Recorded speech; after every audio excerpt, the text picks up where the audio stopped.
Hey guys, it's Cam from BusybodyVisa.com, and today I'm going to respond to a video from Digital Capitalist, or Capitalist Nomad, I think is his name. He's a guy, from what I know, that he travels around the world and he helps people to renounce their citizenship so they can, I guess, pay less taxes or something like that. I've seen his videos before. I can't say I'm a huge fan, but I don't have anything against the guy. But he made a video where he discussed why he was denied a U.S. visa. And I just thought I'd give my perspective as a former fraud prevention officer to explain why he was denied. So we're going to watch the video together. Many years ago, I gave up U.S. citizenship, and I would need a visa if I ever wanted to go back. I've told you for years I have no interest in going back, but what I never told you is the U.S. also doesn't have an interest in me going back. And so today I'm going to tell you the story of my time applying for a U.S. visa. I'm going to put this in context because I think a lot of people don't understand how this works. So I first thought about renouncing citizenship in 2014. I remember calling my grandmother, among other people, and saying, hey, what do you think about this? Are you okay? And she said, oh, you can come back and visit, right? I said, no, if I won't have a passport from the UK or Australia or Germany or any of those countries, I will have to apply for a visa, and then they might reject me. And I think a lot of Americans don't understand that. What do you mean you can't come to the United States? Yes, that's exactly right. The Immigration Nationality Act, which is the Bible of U.S. immigration law, 8 U.S. Code Section 1182 specifically outlines who is inadmissible, but it only applies to aliens, not U.S. citizens. So U.S. citizens are not subject to the INA when it comes to entry into the United States. The Supreme Court has ruled a few times in 1967, 1958, and as recently as 2001 that the right of the citizen to enter the United States after travel abroad is part of the constitutional liberty of which he cannot be deprived without due process of law. This was actually tested during COVID. Many passengers were technically not allowed to disembark the Princess cruise ship. However, the government argued that they were technically in America, they just weren't allowed to go out into the community, and that they have the right to quarantine for public health concerns, which has also been backed up by numerous Supreme Court rulings. However, once a person renounces their U.S. citizenship, the INA does apply to them, and they are subject to the same immigration rules as any alien. And by the way, alien is not an offensive term, it's a legal term. A lot of people get rejected for U.S. visas every year because the onus is on you as a U.S. visa applicant to prove that you do not have immigrant intent, that you're not going to overstay your visa. Now, again, exactly right. Section 214B of the Immigration Nationality Act says that every alien shall be presumed to be an immigrant until he establishes to the satisfaction of the consular officer at the time of the application for a visa and the immigration officers at the time of application for admission that he is entitled to non-immigrant status under Section 101A15. So what that means is that, absolutely, unfortunately, the law says that if you are applying for a tourist visa to the United States, you are guilty until proven innocent. It is up to the applicant to demonstrate that they will not stay in the United States longer than they are allowed to. And the way you do that is through proving strong ties to your home countries, like a stable job, having property, assets, things like that. And you can see that, obviously, for this guy who seems to travel around the world without a permanent base, why that would be problematic for him. One would think that someone who renounced citizenship, if they wanted to live in the U.S., they would just live in the U.S. And one would think that the nomad capitalist, if you renounce citizenship, would realize that even as a tourist, if you spend too much time in the United States, you may be sucked back into the net. If I overstayed my visa and just lived in the United States, I would be a U.S. taxpayer again with none of the benefits. And you would think, who would want to do that? But people don't use logic. Oh, now hold on. They certainly do use logic. Someone who has renounced their citizenship, so therefore they don't have to pay taxes. They go back to the U.S., live illegally with a family member or whoever, and they're still working nomadically and they still have their bank accounts, but they don't have to pay income taxes or capital gain taxes on their money. So taxpayers broad. So that could, is he going to have to pay sales taxes when he buys a bag of chips? Yes. Is he going to have to pay capital gains tax when he sells $2 million worth of equities? No. So there's a very strong incentive to live in the US illegally, even if you are wealthy. And that actually gets to a point that I want to make. And that's why a lot of wealthy people still get denied visas and they're surprised. And it's because of this very reason. So let me go back then when I actually did renounce my citizenship in 2017, and I told you about it not long after. And I said, listen, I feel a sense of calm no longer having to be an American. Well, from the consular officer's point of view, you feel a sense of relief of not having to pay taxes into a system that helped make you wealthy. But you know what? If I get invited to speak at an event, or I want to go to Miami for the weekend, I would go back, and I'd be happy to go back as a foreigner. Not my circus, not my monkeys, but I'll visit. The consular officer may think that you want the benefits of America, but not have to pay taxes in America.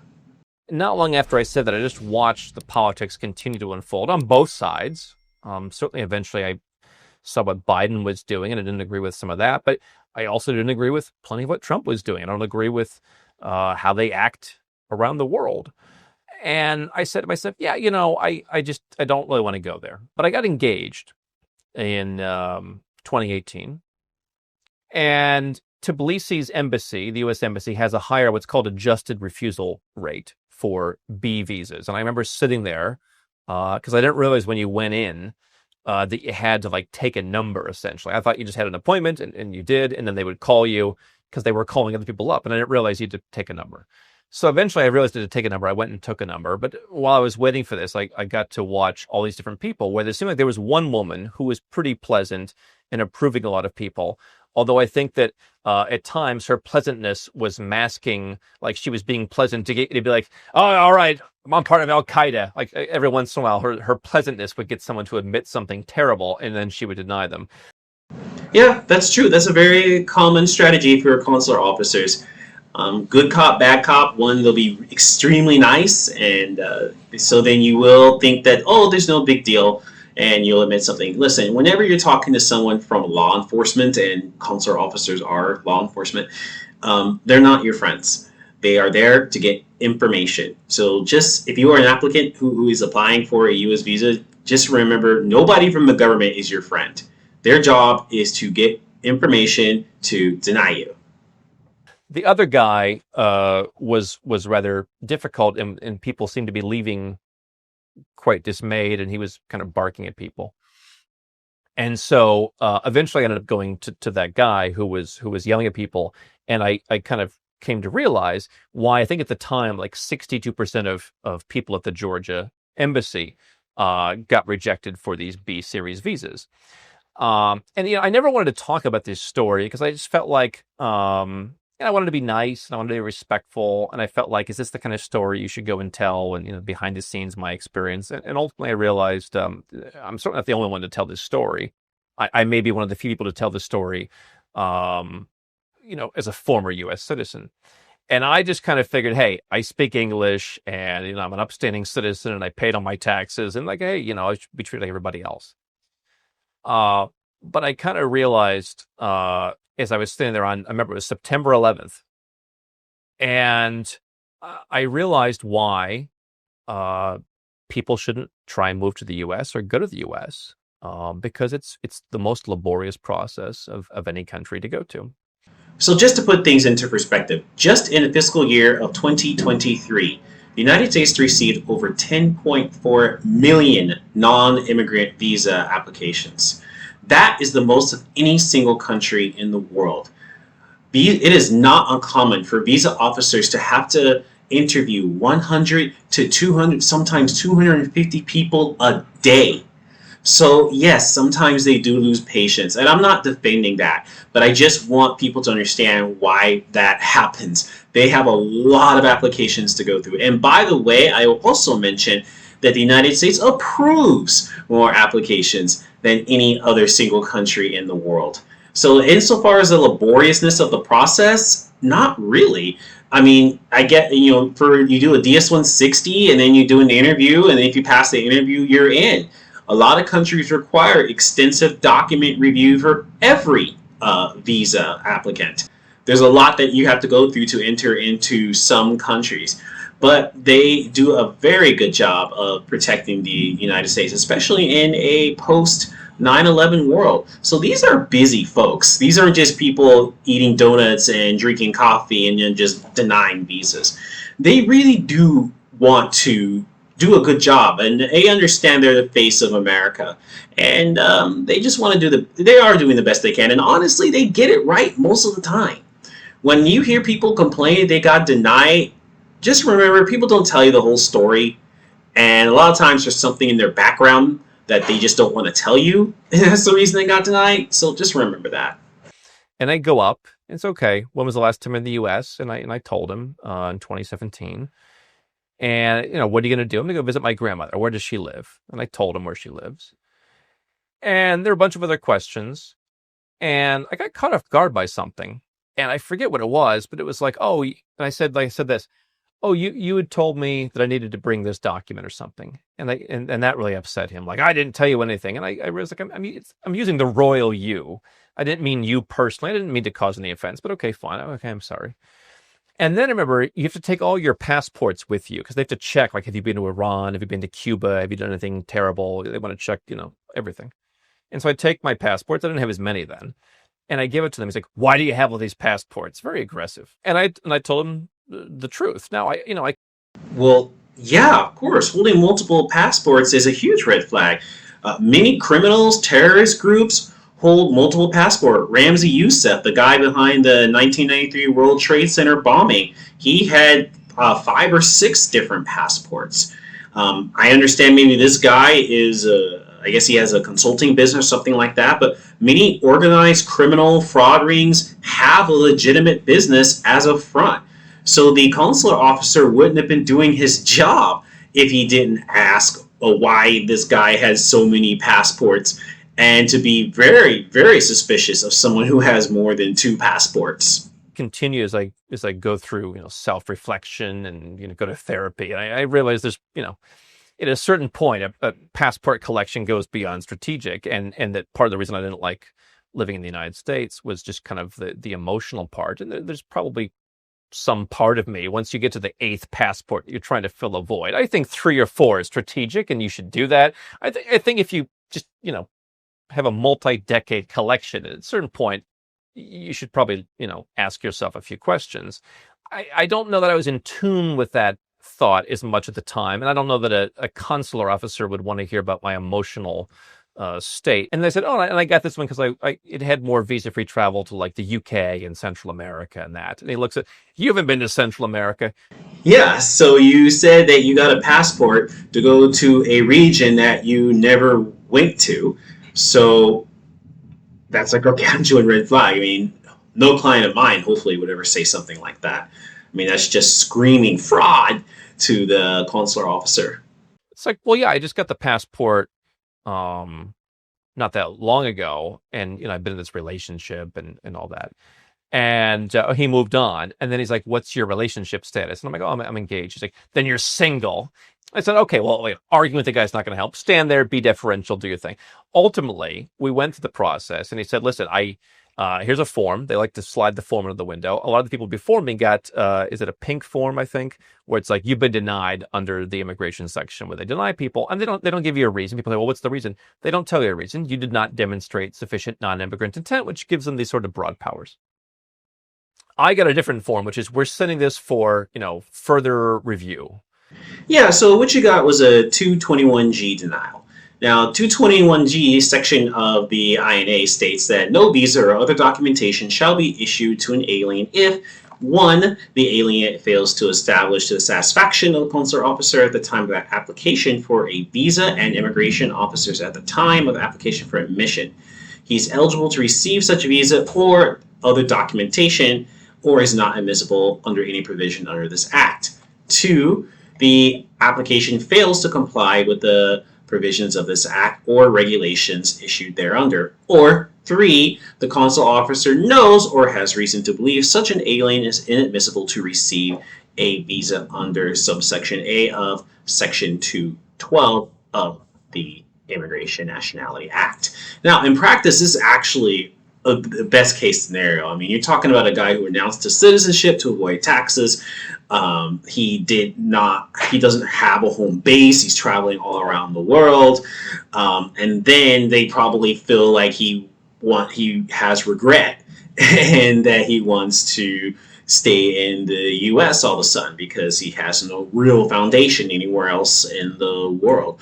So actually, I mean, the tone of the officer may have been jarring, but this was really the best case scenario. He didn't give him a 214 now, he got a 221, which just means they're going to go in the back and check some stuff. And you could possibly still be approved. Now, these denials or these processing are usually resolved within 60 to 90 days. However, there is no set timeline. It can take up to 6 months. I've even seen it take a year if they're really concerned and how backed up the embassy is. So that's what you got. And I'm not entirely sure what that was. I remember I talked to a couple of our different immigration attorneys, and I don't even think they were entirely I mean, they understood what could happen, but it's like, what would happen in your situation? I mean, further review might be like, let's check this guy has money or something. And so, well, if that's the case, with all due respect, those immigration attorneys were incompetent because what they were checking with the 221 is his money. Definitely, they want to know how he's making his money, making sure that he's not connected to any sort of organized crime networks or spying, and then also they want to see. They're going to check his background, see if he's having legal troubles or I don't know, any or spousal troubles or anything in Georgia or any where the countries where he said he went to that would make him want to seek refuge in the United States. We were in Malaysia. We were in Langkawi spending a weekend, and I got the email as the plane took off, like 2.5 months later, so a little bit after. They're supposed to take 60 days. It took them longer. And I got the email, yeah, we've denied you and good luck. And for about a day. Okay, so if you went to Malaysia, that means that he didn't take your passport. So if you do get a 221 denial or conditional denial, if they take your passport anyway, that's good. That means they just want to check a couple things in the back. And then they're going to go ahead and approve it. Or you were missing some documentation. It happens actually a lot more with immigrant visas than non-immigrant visas. But if he did not take your passport, then yeah, they're leaning towards denial. They just want to check a couple more things. So that's what happened here. It felt weird, quite frankly.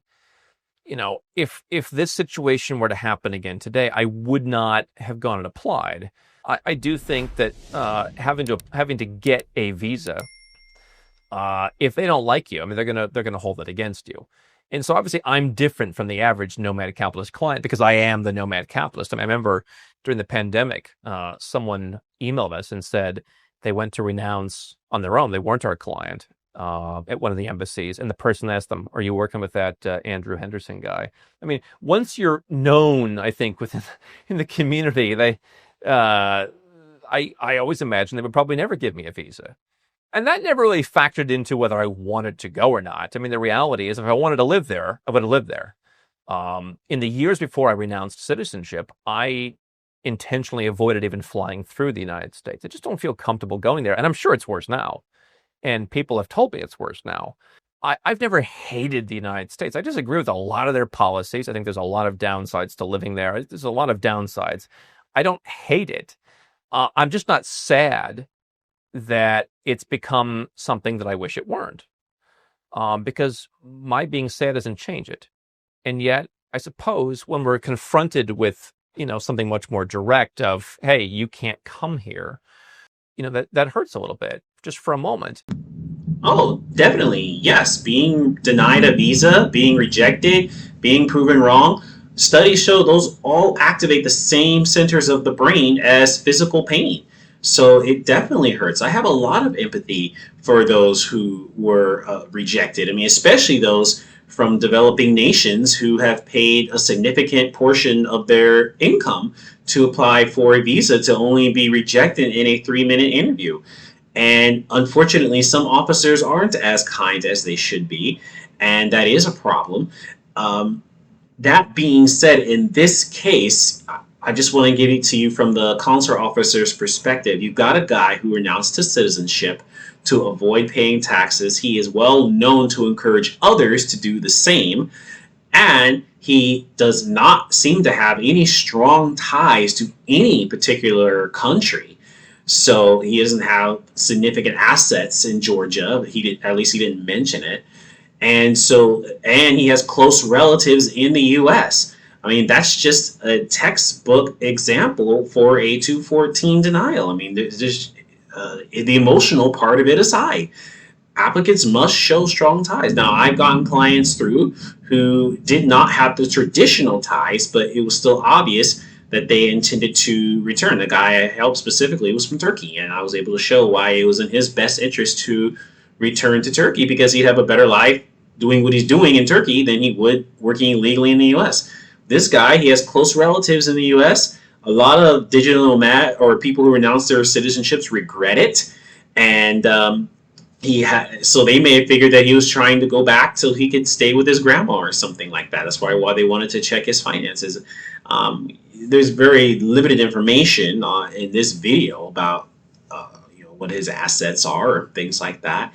But his denial was perfectly justified, the emotional part aside. And I'm sorry that that happened. It sounds like he is very happy. He has, he likes being a nomad. But I will tell you from my experience that most digital nomads that I know do return to the U.S. In Vietnam, it was a big English teacher hub for a while. Salaries were really good. Despite that, most guys and gals, they only lasted a couple years before they came back. They just realized that despite all of its problems, America has a lot to offer. Now, me personally, I decided to stay living abroad just because it's better for me here. But that's not the case for most people. So it's perfectly understandable. Anyway. And then I snapped out of the romanticization of it. And it's like, okay, well, that's an option off the board. And yet, did I ever really want to go there? And I don't really recall how I felt, for the years after that. But I certainly know, now there's no way I would want to go back there. And if some other country would hold that against me, maybe Australia or Canada would. I don't know. I have no interest in going there either, so I haven't tried. Then why do I? That's actually true. The U.S. does share immigration with Australia, Canada, New Zealand, the U.K. That's called the Five Eyes, including the U.S. And so if you are denied a visa to the U.S., they may share that with those countries. They may share that with those countries. So it's very important to not get a denial the first time, and that's why you might want to go through a professional who can help you, because every single denial makes the mountain that much taller to climb to an approval. So the first time is always the best time to apply. It showed me that a lot of Americans don't even understand you need to have a visa to come there. They make all these judgments about you after not knowing the facts. And then if you don't agree with them and everything, they get really angry at you. And, that's just kind of summarized why I'm so much happier being somewhere else. Where I live in Malaysia for much of the year, the local Muslim population, which is a little more than half the country, has repeatedly told me and friends of mine, listen, we have a code of conduct for other Muslims, and we hold ourselves to a high standard. If you're a foreigner, we're not going to judge how you dress or what you eat or drink. That's not our business. And I much prefer that way of thinking to it's like, hey, listen, we have a code of conduct for ourselves, but everybody else, we're not going to judge you. Okay, as someone who has lived in Southeast Asia for almost 10 years at this point, I will say that that is a highly, highly romanticized view of Malaysia. Malaysians are human just like everyone else, so they judge. They may not tell you to your face, but they judge. So I think that's enough. I'm going to stop the video at this point. Listen, if you are applying for a visa to the United States, you can book a consultation with me. You can go on my website, busybodivisa.com. I love helping difficult cases to get through. I'm a former fraud prevention officer. Signing off. Thank you very much. Have a good day.